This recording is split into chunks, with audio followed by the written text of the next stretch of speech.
اللہ تعالیٰ نے دنیا میں 3 قسم کی مخلوقات کو پیدا فرمایا، جن میں پہلی مخلوق وہ نوری مخلوق ہے، دوسری مخلوق وہ ناری مخلوق ہے، اور تیسری خاکی مخلوق ہے۔ پہلی نوری مخلوق جسے اللہ نے اپنے نور سے تخلیق فرمایا، جس میں فرشتے شامل ہیں۔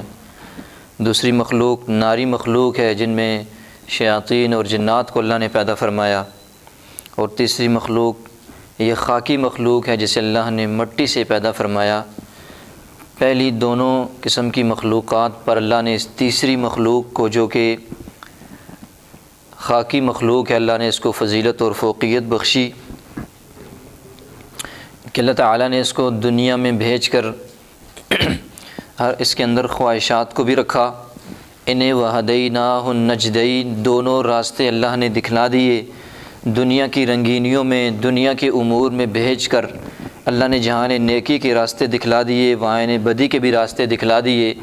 انہیں جہاں اللہ تعالیٰ نے نیکی کے ماحول کو دکھلایا، وہاں برائی کے ماحول کو بھی ان کے سامنے کھول کر بیان کر دیا، تاکہ یہ دنیا میں اپنی مرضی سے، اپنی چاہت سے، اپنے ارادے سے، غلط ماحول سے، غلط نظریات سے، غلط سوچ و فکر سے، غلط عمل سے بچ کر صحیح سوچ و فکر کو، صحیح نظریات کو، صحیح عقیدے کو، صحیح راستے کو اختیار کر کے مجھ تک پہنچے، اور پھر میں اس کا مقام جنت سے عطا کروں۔ لیکن دنیا میں چونکہ اللہ تعالیٰ نے انسان کے ساتھ شیطان کو، نفس کو، اس کے دھوکے کو اور دنیا کے دھوکے کو اس کے سامنے، اس کے ساتھ لگا دیا، تو اللہ نے انسان کو خاک ہونے کی وجہ سے اس کو بتایا کہ یہ خطا کا پتلا ہے، اس سے کمی کوتاہیاں، کمزوریاں ہو جاتی ہیں۔ تو اللہ نے کمال محبت کا، کمال شفقت کا اظہار فرماتے ہوئے اپنے بندوں کے لیے ایسا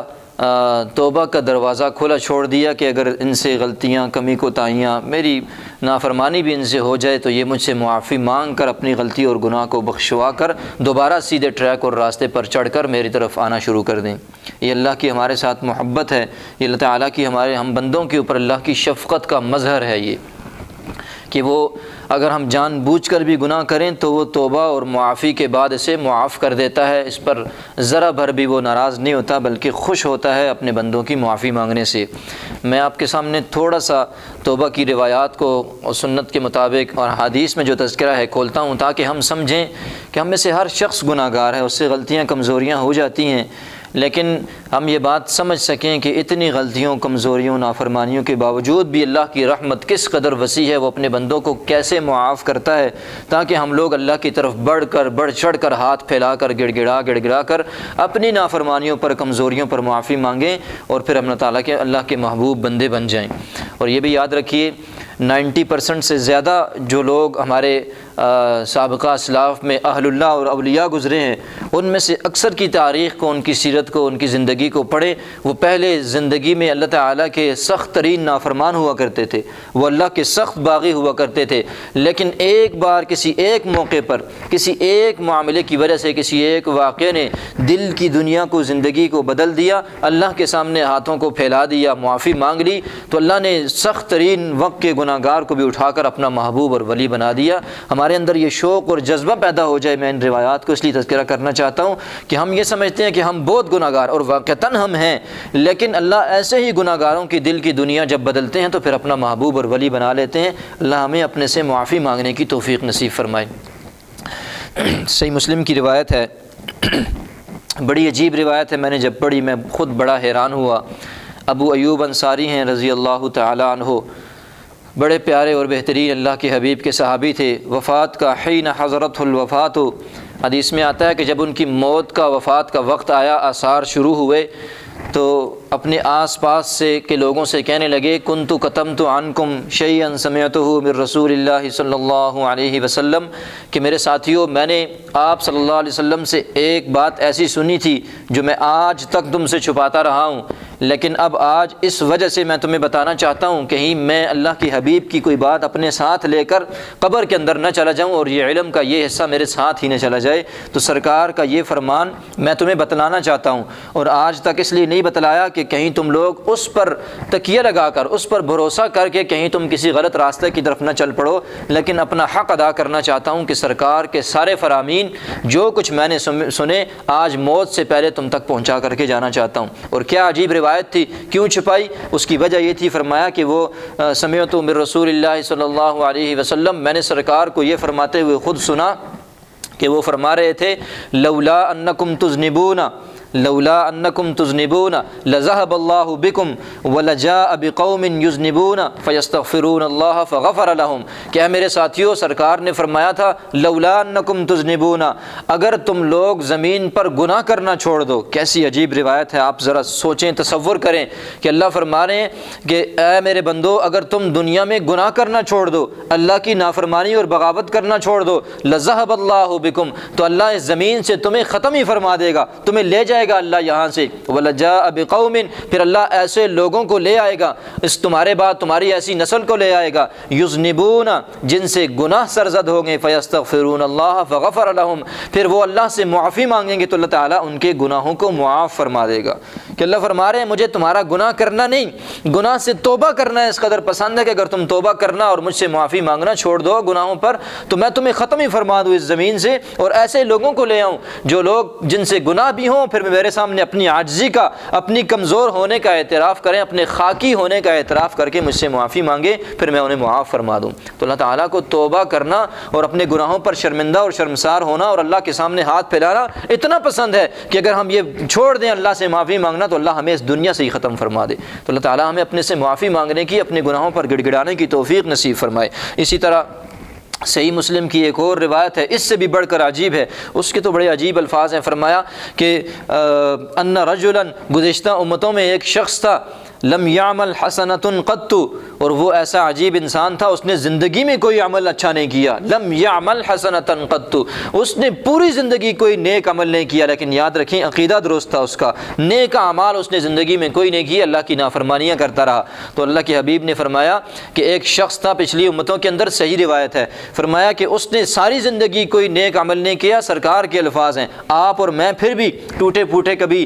نیک کام کوئی کر لیتے ہیں، اللہ کے سامنے جھک جاتے ہیں، قرآن کی تلاوت کر لیتے ہیں، درود پاک پڑھ لیتے ہیں، ذکر اذکار کر لیتے ہیں، اور صدقہ اور خیرات اور زکوٰۃ دے دیتے ہیں، مختلف نیکی کے کام ٹوٹے پھوٹے اسے ہی ہم کچھ نہ کچھ کر لیتے ہیں، لیکن سرکار فرما رہے ہیں کہ اس شخص نے ساری زندگی کوئی نیک عمل نہیں کیا۔ اب اپنا اور اس کے ساتھ موازنہ کریں کہ اللہ کا ہمارے ساتھ کیا معاملہ ہوگا۔ تو فرمایا کہ جب اس کی موت کا وقت قریب آیا تو قال لأہلہ، اس نے اپنے گھر والوں کو جمع کیا، اپنے بچوں کو، بیوی کو پاس بلایا، ان سے کہنے لگا اذا ماتا، جب میں مر جاؤں نا تو فحرقوہ، میرے اس جسم کو جلا دینا، ثم ازرو نصفہ فی البر ونصفہ فی البحر، پھر میری اس جسم سے جو راکھ بن جائے جلنے کے بعد اس میں سے آدھی راکھ کو اٹھا کر کے جو ہے نا دریا برد کر دینا، سمندروں میں پانیوں میں بہا دینا، اور باقی جو آدھی راکھ بچ جائے اسے مختلف جگہوں پر لے جا کر ہواؤں میں، فضاؤں میں ایسے بکھیر دینا۔ اور اس کی وجہ کیا تھی؟ کہنے لگا فواللہ لئن قدر اللہ علیہ،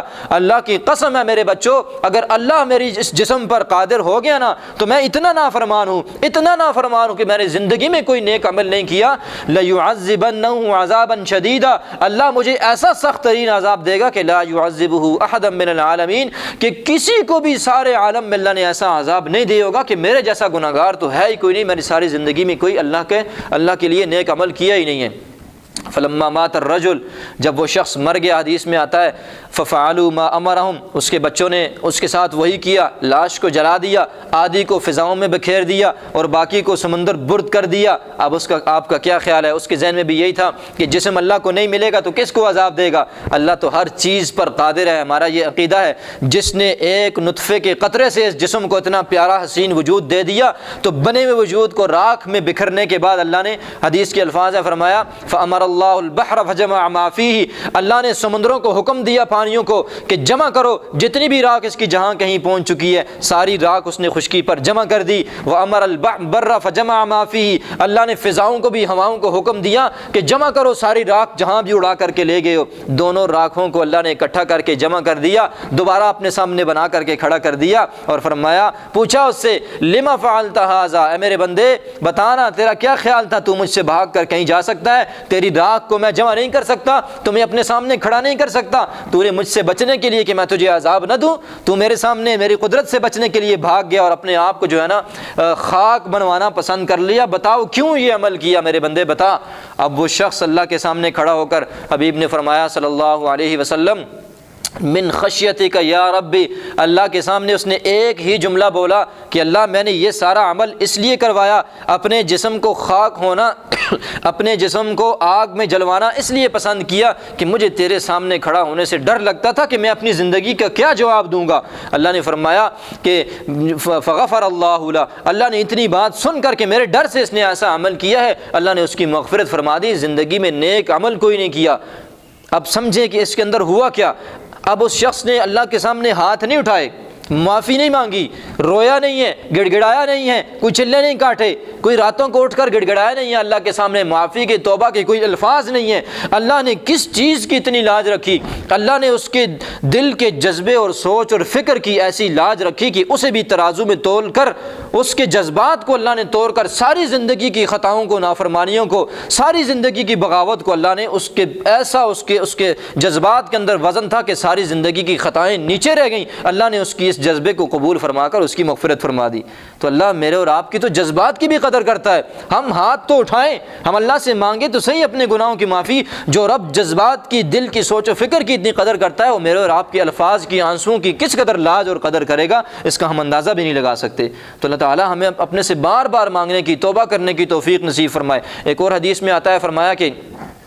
ایک شخص سے گناہ ہو جاتا ہے، غلطی اور اللہ کی نافرمانی ہو جاتی ہے، آتا ہے اللہ کے دربار پر بیٹھ جاتا ہے، کہتا ہے کہ یا اللہ مجھ سے یہ گناہ ہو گیا ہے، معاف فرما دے۔ حدیث کے الفاظ ہیں، یا اللہ مجھ سے یہ گناہ ہو گیا ہے، معاف فرما دے۔ اللہ آسمان دنیا پر فرشتوں کو جمع فرماتے ہیں اور فرشتوں کو کہتے ہیں دیکھو کیا ہوا، کہنے لگے کہ یا اللہ تیرا بندہ ہے، اس نے فلاں غلطی کی ہے، گناہ کیا ہے، اب تجھ سے معافی مانگ رہا ہے۔ تو اللہ فرماتے ہیں کہ میرے اس بندے کو پتہ ہے کہ اس کا ایک رب ہے جو گناہوں پر پکڑتا بھی ہے، گرفت بھی کرتا ہے، اور جو معاف بھی کرتا ہے اور گناہوں سے معاف بھی کر دیتا ہے۔ تو اس نے میری گرفت سے بچنے کے لیے کہ توبہ نہ کرتا تو میں اس کو گرفت کر لیتا، اس نے میری گرفت سے بچنے کے لیے میری رحمان اور رحیم ہونے کی صفت کو سامنے رکھتے ہوئے اس نے مجھ سے معافی مانگی ہے۔ یاد رکھو میرے فرشتوں، جب تک یہ شخص اس بات کو ذہن میں رکھ کر، سوچ و فکر میں رکھ کر مجھ سے اس نے معافی مانگی ہے کہ میرا ایک رب ہے جو معاف کرتا ہے، میں اس کو معاف کرتا ہوں، تم گواہ رہنا اس بات کے اوپر۔ اسی حدیث کے اگلے الفاظ نے فرمایا دوسرے دن پھر کچھ دن کے بعد پھر گناہ ہو جاتا ہے، پھر اللہ کے سامنے آتا ہے یا اللہ مجھ سے گناہ ہو گیا، معاف فرما دے۔ اللہ پھر مجلس لگاتے ہیں، پھر اسی طرح اس کو معاف فرماتے ہیں کہ جب تک اس کے ذہن میں یہ بات ہے میں اسے معاف کروں گا۔ پھر اللہ تیسرے دن، چوتھے دن، چوتھی بار جب وہ یہ عمل کرتا ہے تو فرشتے کہتے ہیں کہ یا اللہ یہ تو روز آ جاتا ہے، اس سے تو روز گناہ ہو جاتا ہے۔ اللہ کی رحمت پر، اس کی مغفرت پر قربان جائیں، اس کی محبت اور شفقت پر قربان جائیں۔ فرشتوں سے کہا کہ میرے فرشتوں، جب تک اس بندے کے ذہن میں یہ تصور موجود رہے گا کہ میرا رب ہے، پکڑتا بھی ہے اور معاف بھی کرتا ہے، اس وقت تک جب تک یہ میرے در پہ آ کر معافی مانگتا رہے گا، جتنے گناہ اس سے ہوتے چلے جائیں میں اس کے گناہوں کو اسی طرح معاف کرتا چلا جاؤں گا، کسی کی پرواہ نہیں کروں گا۔ تو اللہ تعالیٰ ہمارے گناہوں کو، ہم سے گناہ ہو جاتا ہے، شیطان ہمارے دلوں میں وسوسے ڈالتا ہے، پریشان کرتا ہے کہ کل بھی کیا ہے، پرسوں بھی کیا ہے، اس دن معافی مانگی تھی، اس دن بھی معافی مانگی ہے، اب کیوں بار بار اللہ کے سامنے معافی مانگتے ہو، چھوڑو۔ تو وہ تو چاہتا ہی یہ ہے کہ انسان اللہ کے سامنے معافی مانگے ہی نہ، وہ توبہ سے غافل ہو جائے تاکہ اس کے گناہ معاف نہ ہوں۔ جو گناہ اس سے میں کرواتا ہوں یہی لے کر جہنم کے اندر اللہ کے سامنے چلا جائے، اللہ سے جہنم کے اندر ڈال دے۔ اسی طرح ایک اور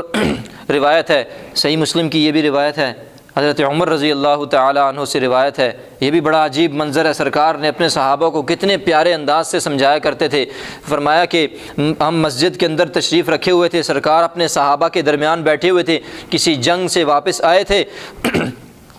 قدم علی رسول اللہ صلی اللہ علیہ وسلم بصبی، تو کچھ قیدیوں کو پکڑ کر کے لایا گیا، مختلف ستونوں سے ادھر ادھر باندھتے تھے اور ان قیدیوں کو لا کر وہاں رکھا۔ تو فاذا امرأۃ فی الصبی، فرمایا کہ ان قیدیوں کے اندر ایک عورت بھی گرفتار ہو کے آئی تھی، تو تبتغی، وہ ان قیدیوں کے درمیان اور مال و اسباب جو ہے نا غنیمت میں لے کر کے آئے تھے، کبھی ایک طرف دوڑتی ہے، کبھی دوسری طرف دوڑتی ہے، کچھ تلاش کر رہی ہے، وہ بکھری ہوئی ہے، وہ اسے سمجھ نہیں آ رہا، یعنی وہ اپنے آپے سے باہر ہے، کبھی ادھر دوڑتی دوڑتی ہے کبھی ادھر دوڑتی ہے۔ فَإِذَا وَجَدَتْ صَبِيًّا، فرمایا کہ ہم دیکھ رہے تھے کہ سرکار نے ہمیں یہ منظر دکھلایا کہ دیکھو ہم نے دیکھا اسے ایک بچہ ملتا ہے ان قیدیوں کے اندر، فَأَخَذَتْهُ، جلدی سے اس کو اٹھاتی ہے، وَأَلْصَقَتْهُ بِبَطْنِهَا، اپنے سینے سے اسے لگاتی ہے، فَأَرْضَعَتْهُ، پھر اسے اپنا دودھ پلاتی ہے۔ اللہ کے حبیب صلی اللہ علیہ وسلم اس منظر کو دیکھ رہے تھے، صحابہ کرام سے عرض کیا، دیکھ رہے ہو اس عورت کو، اترون هذه المرأة طارحة بولدها في النار، تمہارا کیا خیال ہے کہ یہ عورت خود قید میں آئی ہوئی ہے، اپنے بچے کا کس قدر اس کو خیال ہے کہ اپنی جان کی پرواہ نہیں ہے، تو تمہارا کیا خیال ہے صحابہ کرام، ذرا مجھے بتاؤ کیا یہ عورت اپنے بچے کو آگ میں ڈالنے پر راضی ہو جائے گی؟ تو صحابہ کرام حیران ہیں، کہنے لگے کہ وہی تقدر اللہ تطرحہ، جب تک اس میں قوت ہوئی، جب تک اس میں جان ہوئی، جب تک اس میں طاقت ہوئی، اس وقت تک یہ اپنے بچے کو کبھی بھی آگ میں پھینکنے پر راضی نہیں ہوگی۔ اللہ کے حبیب نے یہاں پر مسئلہ سمجھایا، یہاں پر بات سمجھائی کہ اللہ ارحم بعبادہ من ہذہ بولدہا، میرے صحابہ یہ تو ایک ماں ہے جسے اپنی جان کی پرواہ نہیں ہے، اپنے بچے کی اتنی پرواہ ہے کہ خود قید کے اندر ہے پھر بھی اپنے بچے کی اتنی پرواہ کرتی ہے، وہ رب جو تم سب رب ہے اللہ کی قسم، وہ اپنے بندوں سے اس سے ماں سے بڑھ کر کے محبت کرتا ہے، وہ اپنے بندوں کو کہاں آگ میں جانے دے سکتا ہے؟ تم صرف اس کے سامنے جھکو تو صحیح، تم اس سے مانگو تو صحیح۔ اللہ کے حبیب صلی اللہ علیہ وسلم نے صحابہ کرام کو اور بھی عجیب مثالوں سے اور بھی بڑی عظیم جو ہے نا احادیث سے سمجھایا، لیکن اس کا مطلب یہ نہیں ہے کہ انسان گناہوں پر جری ہو جائے، بلکہ مطلب یہ ہے تاکہ انسان گناہ کر کے مایوس نہ ہو، اس سے غلطی اللہ کی نافرمانی ہو جائے تو شیطان اس کے دل میں وسوسے ڈال کر اسے مایوس نہ کرے کہ تم تو ہو ہی گناہ گار، تم سے تو بڑا گناہ گار دنیا میں کوئی نہیں ہے، تو ویسے توبہ سے کہیں مایوس نہ کر دے۔ تو اللہ کے حبیب صلی اللہ علیہ وسلم کی یہ فرامین اسی لیے ہیں۔ فرمایا ایک اور حدیث کے اندر آتا ہے کہ اللہ تعالیٰ دنیا کے اندر جس کے عیبوں پر گناہوں پر پردہ ڈالتا ہے، اللہ قیامت والے دن بھی اس کے گناہوں پر پردہ ڈال کر کے رکھے گا۔ اسی لیے ایک اور حدیث میں منع ہے کہ اللہ کے حبیب نے فرمایا کہ میں سارے بنی آدم کو اللہ فرماتے ہیں معاف فرما دوں گا، لیکن مجاہر کو معاف نہیں فرماؤں گا۔ صحابہ نے پوچھا مجاہر ہوتا کیا ہے؟ فرمایا کہ مجاہر وہ ہے رات کو گناہ کرتا ہے، غلطی کرتا ہے اندھیرے میں، کسی بند کمرے میں، کسی نہ دیکھنے والی جگہ پر لوگوں سے روپوش ہو کر کوئی غلطی اور کمزوری اور نافرمانی کرتا ہے، اللہ اس کی نافرمانی پر پردہ ڈال دیتے ہیں، لیکن وہ خود صبح آ کر کے لوگوں کو بتاتا ہے کہ رات کو میں نے فلاں کام کیا تھا، میں نے فلاں جگہ پر اللہ کی فلاں نافرمانی کی ہے، اللہ نے پردہ ڈالا، خود یہ لوگوں کو بتلاتا پھرتا ہے، اللہ ایسے شخص کو معاف نہیں فرماتے۔ اس لیے فرمایا کہ دنیا میں اللہ جس کی عیبوں پر گناہوں پر پردہ ڈال کر کے رکھے، کل قیامت والے دن بھی اللہ تعالیٰ اس کو مخلوق کی نظر سے بچا کر کے اس کی ستر پوشی فرمائیں گے اور اللہ تعالیٰ اسے معاف فرما دیں گے۔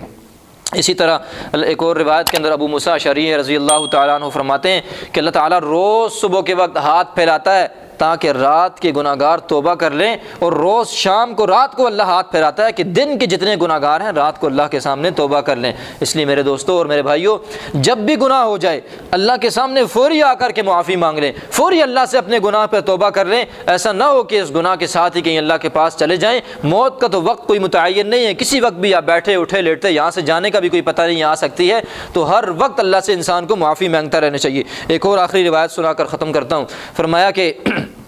اللہ سے بڑھ کر کوئی شخص ایسا نہیں ہے، اللہ سے بڑھ کر کوئی شخص ایسا نہیں ہے جو اپنے بندوں کے عذر کو قبول کرنے میں جلدی کرتا ہو۔ ہاں، اس کو میں سمجھاتا ہوں کہ یہ ایسے ہے کہ آپ کوئی شیخ ہو، پیر صاحب ہوں، کوئی استاذ ہو، والد اپنے بچوں سے کتنی محبت کرتا ہے، شیخ اپنے مریدوں سے محبت کرتا ہے، استاد اپنے شاگردوں سے بڑی محبت کرتا ہے، لیکن ایک شاگرد، ایک مرید، ایک بیٹا ایک بار غلطی کر کے آتا ہے تو باپ اسے کہتا ہے ٹھیک ہے، دوسرے دن غلطی کرتا ہے تو باپ تیسرے دن غلطی کرتا ہے تو باپ اسے کہتا ہے جاؤ تیرا کام ہی یہ۔ پیر صاحب کہتے ہیں میں تمہیں اچھی طرح جانتا ہوں، مجھ سے معافی مانگنے آ گئے ہو، تمہارا تو روز کا یہ کام ہے، روز بہانے کرتے ہو آ کر، تمہارا کام ہی یہ ہے، تم عادی ہو چکے ہو غلطیوں کے، نافرمانیوں کے۔ تو باپ اپنے بچے کی دوسری تیسری غلطی پر، شیخ اپنے مرید کی دوسری تیسری غلطی پر، استاد اپنے بچے کی، اپنے شاگرد کی دوسری تیسری غلطی پر اسے دھتکارتا ہے، برا بھلا کہتا ہے کہ تم تو عادی مجرم ہو، تم تو روز عذر لے کر کے آ جاتے ہو، تمہیں میں اچھی طرح جانتا ہوں، دھتکار دیتا ہے، تانے دیتا ہے، اٹھا کر بگا دیتا ہے کہ تم تو ہو ہی ایسے۔ لیکن قربان جاؤں، ایک ایمان والا، ایک اللہ کا نافرمان جب اللہ کے سامنے توبہ کے لیے ہاتھ پھیراتا ہے تو اللہ کوئی تانا نہیں دیتے، وہ یہ کہتا ہے ہاتھ اٹھا کر، عذر کا مطلب یہ ہے کہ یا اللہ غلطی ہو گئی ہے، تو نے مجھے انسان بنایا،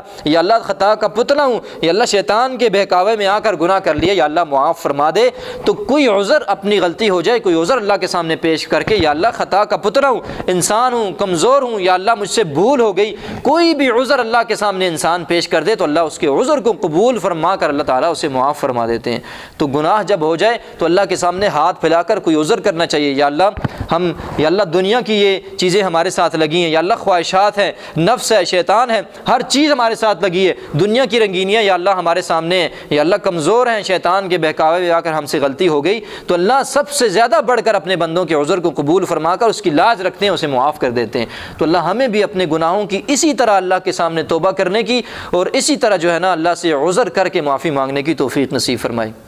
تو میں نے جتنے بھی یہ روایات آپ کے سامنے بیان کی ہیں، تو اس کا مطلب اب یہ نہیں ہے، دیکھیں اللہ کتنا رحم فرماتا ہے اپنے بندوں کے اوپر، کتنی روایات ہیں، اور روایات میں پڑھوں تو آپ کے سامنے تو آپ حیران ہو جائیں، لیکن اتنی کافی ہے کہ انسان کو سمجھنے کے لیے وقت بھی اتنا ہی ہے۔ تو اس کا مطلب اب ہرگز نہیں ہے کہ آپ لوگ یہاں سے جائیں گناہوں پر جری ہو جائیں اور خود جان بوجھ کر گناہ شروع کر دیں کہ اللہ معاف فرما دے گا۔ یاد رکھیں جو جان بوجھ کر گناہ کرتا ہے اللہ اسے توبہ کی توفیق، بلکہ بعض لوگوں سے تو ایمان کی بھی توفیق چھین لیتے ہیں۔ تو جان بوجھ کر گناہ نہیں کرنا، بلکہ زندگی میں انسان سے غلطی ہو جاتی ہے، خطاؤں کی ہم پتلے ہیں، کمیاں ہو جاتی ہیں، تو پھر اللہ سے معافی مانگ لیں۔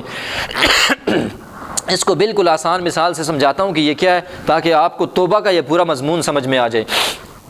یہ ایسے ہی ہے کہ جیسے یہ مرہم اور پلستر ایجاد ہوا نا، جدید دور کی ایجادات ہیں۔ اب کوئی شخص جو یہ اس لیے ایجاد ہوا کہ انسان کو چوٹ لگ جائے تو اس پر مرہم رکھ کر انسان جو ہے نا اس کو شفا مل جاتی ہے، وہ زخم درست ہو جاتا ہے، ہڈی ٹوٹ گئی ہے پلستر لگا کر وہ اس کو ٹھیک ہو جاتا ہے۔ اب کوئی شخص یہ کہہ کر اپنے آپ کو خود ہی زخمی کرنا شروع کر دے یا اپنی ہڈیاں خود ہی توڑنا شروع کر دے کہ کوئی بات نہیں، مرہم موجود ہے، دوائی موجود ہے، اور میں اس میڈیسن کو استعمال کر کے میں اس مرہم کو لگا کر پلستر کو لگا کر ٹھیک ہو جاؤں گا، تو اپنے آپ کو اسی پر زخم لگاتا رہے، پھر اس کے اوپر پلستر اور پٹیاں لگاتا رہے، اپنے آپ کو ٹھیک کرتا رہے، تو آپ مجھے بتلائیے کہ آپ لوگ اسے کیا کہیں گے؟ بے وقوف کہیں گے، احمق کہیں گے کہ تم پاگل ہو کہ اپنے آپ کو زخمی کرتے ہو پھر اس کے اوپر پٹیاں لگاتے ہو کہ ٹھیک ہو جاؤ گے۔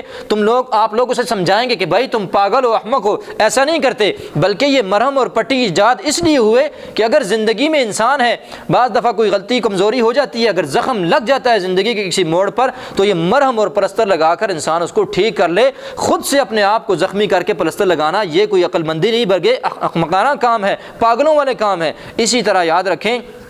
توبہ کی جتنی ترغیب اسلام نے دی ہے، جتنے بھی فضائل توبہ کے بیان کیے، اس کا ہرگز یہ مطلب نہیں ہے کہ ایک شخص جان بوجھ کر گناہ کرتا ہے، اس سے پوچھیں کیوں غلطی کرتے ہو، کیوں نماز نہیں پڑھتے، کیوں اللہ کی نافرمانی کرتے ہو، کیوں روزہ نہیں رکھتے، تو وہ کہتا ہے جی اللہ معاف فرمانے والا ہے، توبہ کر دوں گا، اللہ نے توبہ کے تو اتنے فضائل بیان کیے ہیں۔ تو یاد رکھیں یہ رویہ درست نہیں ہے، کیونکہ وہ شخص جان بوجھ کر گناہ کرتا رہے کہ میں بعد میں توبہ کر لوں گا، اس کی اور اس شخص کی مثال جو جان بوجھ کر اپنے آپ کو زخمی کرے پھر اوپر مرہم لگا کر اپنے آپ کو ٹھیک کرے، لوگ اسے بے وقوف اور پاگل کہتے ہیں۔ اسی طرح یہ شخص بھی احمق اور پاگل ہے جو توبہ کی امید پر، توبہ کی آس پر، توبہ کے فضائل کو سمجھنے کے بعد جان بوجھ کر گناہ کرے اور پھر بعد میں توبہ کے آسرے پر رہے، اسے بھی پاگل کہیں گے۔ بلکہ اس کا مطلب یہ ہے کہ توبہ کے جتنے فضائل قرآن و سنت نے بیان کیے اللہ کی معافی کے اور رحمت کے، اس کا مطلب صرف اتنا ہے جیسے مرہم کہ زندگی میں چوٹ لگ جائے تو مرہم لگا کر اسے درست کر لیا جائے، یہ توبہ بھی ایک مرہم ہے کہ آپ کو اگر گناہ کا زخم زندگی میں کہیں لگ جائے تو توبہ کا مرہم لگا کر اس کو درست کر لیا جائے، اس کی معافی مانگ لی جائے۔